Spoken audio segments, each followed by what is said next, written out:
Imagine being an English longbowman, the most feared soldier in Europe, the man who won Agincourt and Crécy. You've spent 20 years watching French knights die on your arrows, always at a safe distance. But now you hear thunder, and you realize it's not thunder, it's hooves. You look up and see 2,000 French cavalry charging directly at you, and your stakes aren't planted yet. Your bow isn't strung. You have nothing between you and those lances except 60 yards of open ground that's disappearing in seconds. You try to run, but there's nowhere to go. The last thing you see is a wall of horses and steel crashing into your friends, and then you're on the ground being trampled, bones snapping, screaming as hooves crush your chest and spine. This was the Battle of Patay in 1429, where French knights finally caught English longbowmen defenseless and slaughtered 2,000 of them in 6 minutes of pure carnage. For almost a century, English longbowmen had been the nightmare of French nobility. Since 1346, every major battle between England and France had ended the same way. French knights would charge bravely toward English positions, and before they got close, arrows would darken the sky. Thousands of arrows fired by expert archers who trained from childhood, men who could shoot 12 arrows per minute accurately at 200 yards. The arrows would punch through armor, kill horses, and turn charges into massacres. The French had tried everything: better armor, different tactics, night attacks, avoiding battle entirely. Nothing worked. The longbow had made medieval cavalry obsolete, and French nobles had the scars and trauma to prove it. The longbow itself was a technological terror weapon, a 6-foot staff of yew wood that required a lifetime of training and incredible strength to use effectively. English archers started training as children, developing overdeveloped left arms and deformed spines from the constant practice. A war bow had a draw weight of over 150 pounds, more than most modern compound bows. The arrows were 3 feet long, with heavy bodkin points designed to pierce armor. At close range, they could penetrate plate armor.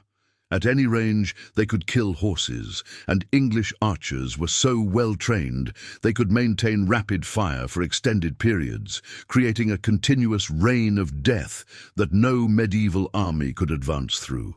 The trauma of Agincourt still haunted France in 1429. 14 years earlier, 6,000 English soldiers had faced 30,000 French at Agincourt and won decisively. The French had lost over 7,000 men, mostly nobility, slaughtered by arrows, and then finished off in brutal melee. The flower of French chivalry had been cut down in a muddy field, their expensive armor useless against the arrow storm. King Henry V of England had become a legend. French nobles who survived carried the psychological scars, the memory of watching their friends and family die helplessly while arrows fell like rain. The longbow had broken something in the French military psyche. They were terrified of facing English archers in open battle. By 1429, England controlled most of northern France. The French king was weak, the kingdom was divided, and English armies were besieging Orleans, the key to controlling the Loire Valley. If Orleans fell, France would effectively be finished as an independent kingdom. French morale was at its lowest point in history.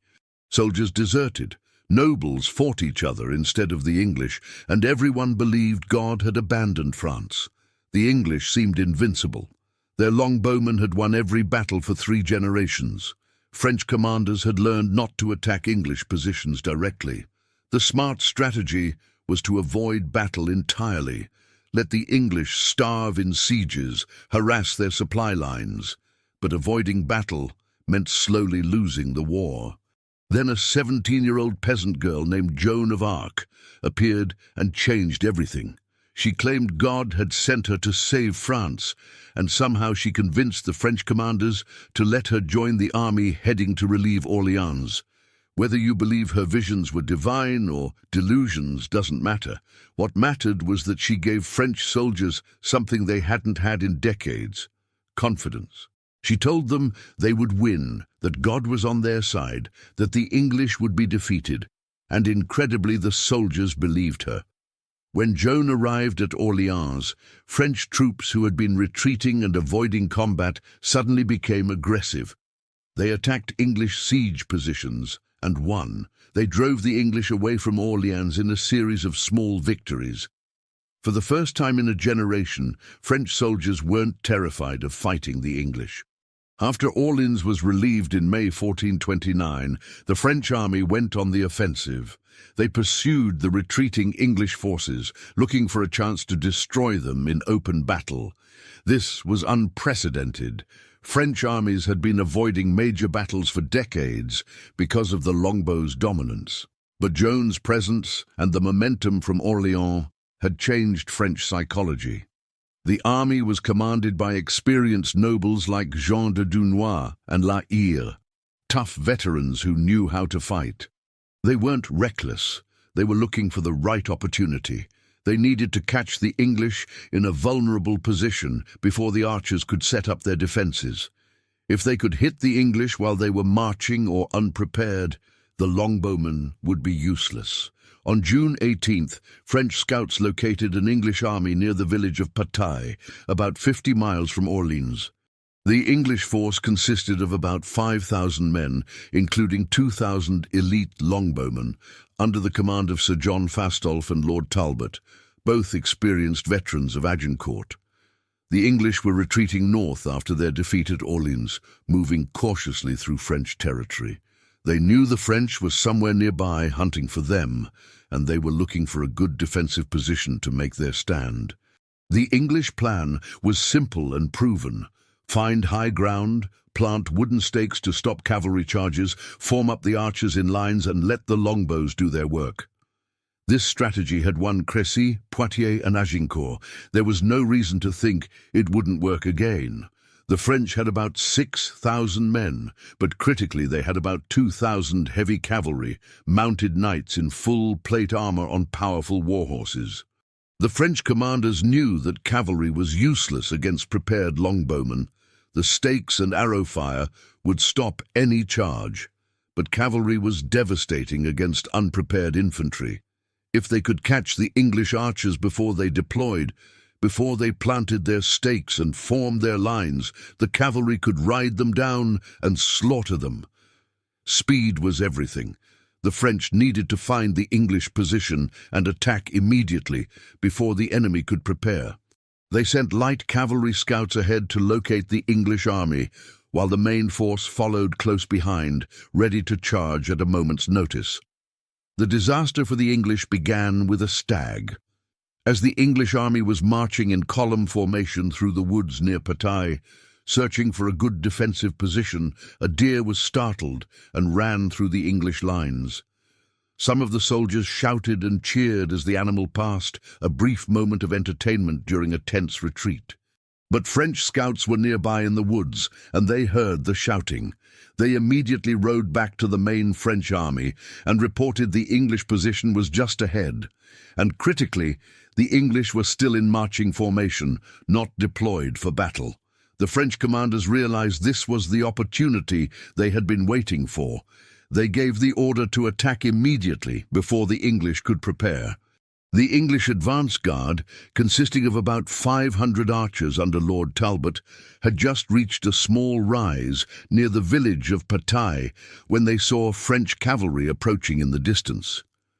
Talbot immediately understood the danger and ordered his archers to deploy. The men began frantically planting their wooden stakes and forming into lines. Each archer carried a sharpened wooden stake about 6 feet long that they would plant at an angle in the ground pointing toward the enemy, creating a fence that would impale charging horses. This was the standard defensive measure that had protected archers for decades. But planting stakes and forming proper lines took time, at least 15 to 20 minutes for a full deployment. Talbot's men had maybe 5 minutes before the French cavalry arrived. Panic spread through the English advance guard as they realized they wouldn't have time to prepare. Some archers tried to plant stakes, hammering them desperately into the ground with mallets. Others tried to string their bows, hands shaking with fear and adrenaline. A few veterans simply started running, knowing what was coming and preferring to die running than to be trampled. Lord Talbot was shouting orders, trying to organize some kind of defense, but there wasn't enough time. The French cavalry was already at full gallop, the ground shaking with the thunder of 2,000 armored horses charging at full speed. The wall of steel and horseflesh was covering the final distance, lances lowered, and there was nothing between them and the archers. The French charge hit the English advance guard like a tsunami. Knights on armored war horses crashed into the scattered, unprepared archers at full speed. Lances punched through bodies, lifting men off their feet and carrying them backwards before the shafts broke and the victims fell to be trampled. Horses bowled over multiple archers at once, their steel-shod hooves crushing chests and skulls.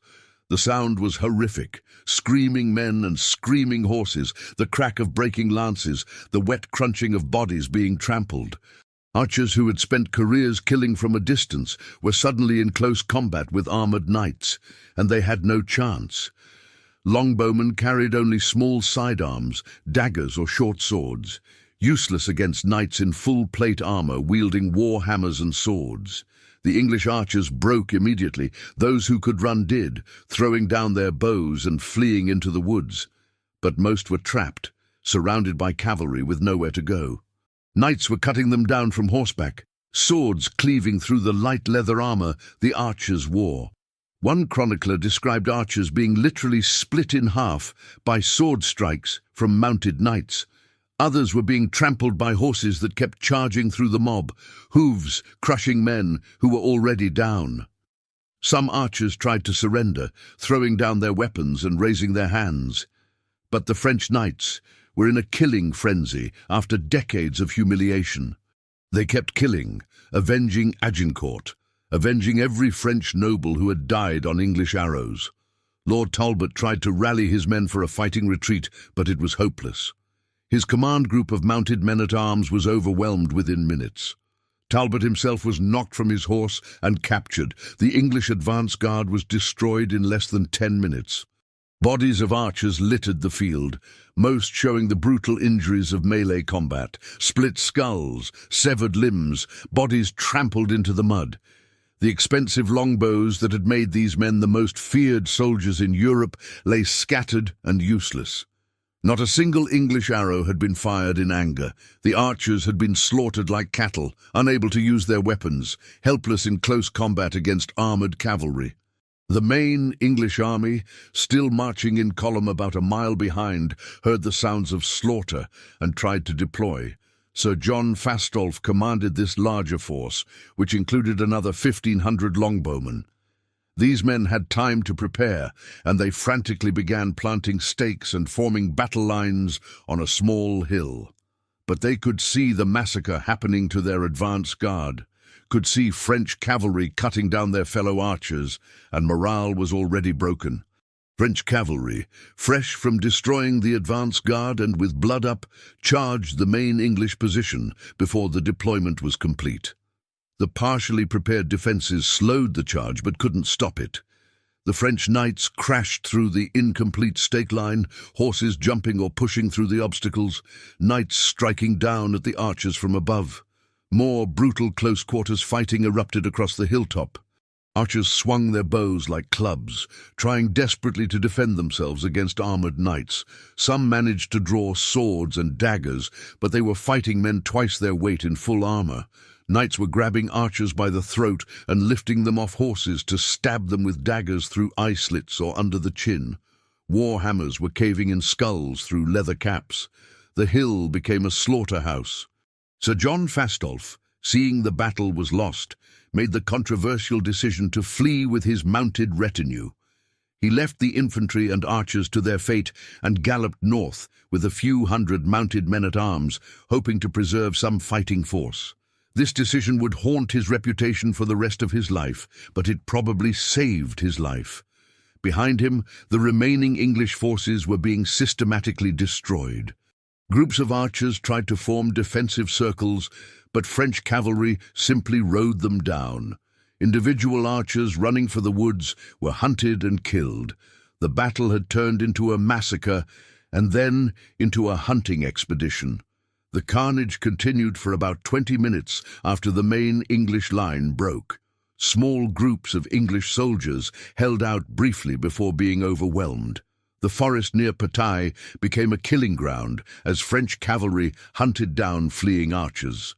Men who had spent careers killing from hundreds of yards away were dying in confused melees in the woods, stabbed in the back while running, or simply trampled by horses. Some archers climbed trees trying to hide, only to be pulled down and killed. The psychological tables had completely turned. For the first time in generations, French knights were dominating English longbowmen, and they showed no mercy. When the killing finally stopped, over 2,000 English soldiers lay dead on the field and in the surrounding woods. The vast majority were longbowmen, the elite archers who had been England's main military advantage for 3 generations. Their bodies showed the brutal reality of melee combat: crushed skulls, severed limbs, puncture wounds from lances, and the distinctive injuries of being trampled by horses, bodies broken and flattened into the mud. Many still clutched their useless bows. The few who had managed to fire arrows before being overrun had achieved nothing. The French cavalry had been too close, moving too fast. The longbow's dominance had been based on distance and preparation, and at Patai, the English had neither. French casualties were minimal, perhaps a few dozen men killed or wounded. The battle had been so one-sided it barely qualified as a battle, more of an execution. French knights stood on the field, surveying thousands of dead Englishmen, and could barely believe it. For the first time since the war began, almost a century earlier, France had decisively defeated England in open combat. The psychological impact on French soldiers was immense. The English weren't invincible. The longbow wasn't invincible. If you caught them unprepared, they died just like anyone else. Joan of Arc, who had been with the main army during the battle, attributed the victory to God. The soldiers were inclined to believe her.